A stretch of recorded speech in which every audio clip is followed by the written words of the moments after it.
നിങ്ങളിൽ പലരും ജീവിതത്തിൽ ഒരിക്കലെങ്കിലും ലോൺ എടുത്തിട്ടുള്ളവരാകാം.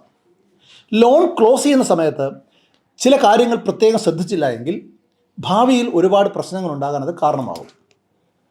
ഒന്നാമത്, നിങ്ങൾ ലോൺ എടുക്കുന്ന സമയത്ത് സബ്മിറ്റ് ചെയ്ത എല്ലാ ലോൺ ഡോക്യുമെൻറ്റുകളും കൃത്യമായി തിരിച്ചു മേടിച്ചു എന്ന് ഉറപ്പുവരുത്തണം. ഏതെങ്കിലും തരത്തിലുള്ള ഹൈപ്പോത്തിക്കേഷൻസ് ഓൾറെഡി എൻ്റർ ചെയ്തിട്ടുണ്ടെങ്കിൽ അത് ക്യാൻസൽ ചെയ്തു എന്ന് ഉറപ്പുവരുത്തണം.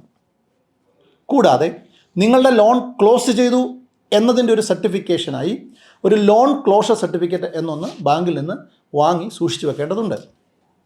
ഈ പ്രസ്തുത ലോണുമായി ബന്ധപ്പെട്ട് ഒരു തരത്തിലുള്ള ഒബ്ജക്ഷൻസും ഇനി ഭാവിയിൽ ഉണ്ടാകില്ല എന്ന ബാങ്കിൻ്റെ ഒരു ഉറപ്പാണ് നോ ഒബ്ജക്ഷൻ സർട്ടിഫിക്കറ്റ് അഥവാ NOC. അതും നിങ്ങൾ വാങ്ങി വെക്കേണ്ടതുണ്ട്.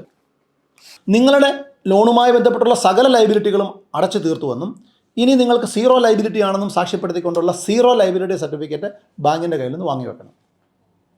നിങ്ങളുടെ ലോണുമായി ബന്ധപ്പെട്ടുള്ള ഒരു തരത്തിലുള്ള കുടിശ്ശികകൾ നിങ്ങൾ വരുത്തിയിട്ടില്ല എന്ന് എസ്റ്റാബ്ലിഷ് ചെയ്യാൻ, അഥവാ കുടിശ്ശികകൾ വന്നെങ്കിൽ തന്നെ അത് നിങ്ങൾ കൃത്യമായി സെറ്റിൽ ചെയ്തു എന്ന് പ്രൂവ് ചെയ്യാൻ ആവശ്യമായ നോ ഡ്യൂ സർട്ടിഫിക്കറ്റ് ബാങ്കിൽ നിന്ന് നിങ്ങൾ വാങ്ങി വെക്കണം. ഇതിനെല്ലാം പുറമെ നിങ്ങൾ ഫൈനൽ എമൗണ്ടും പേ ചെയ്ത ശേഷം സീറോ ബാലൻസ് വന്നുകൊണ്ടുള്ള ഒരു അപ്ഡേറ്റഡ് ലോൺ അക്കൗണ്ട് സ്റ്റേറ്റ്മെൻറ്റ് കൂടി വാങ്ങി വെച്ചാൽ നിങ്ങൾ 100% സേഫായി. അല്ല എങ്കിൽ പിന്നീട് നിങ്ങൾക്ക് പലതരത്തിലുള്ള ഇഷ്യൂസ് ഫേസ് ചെയ്യേണ്ടി വന്നേക്കാം.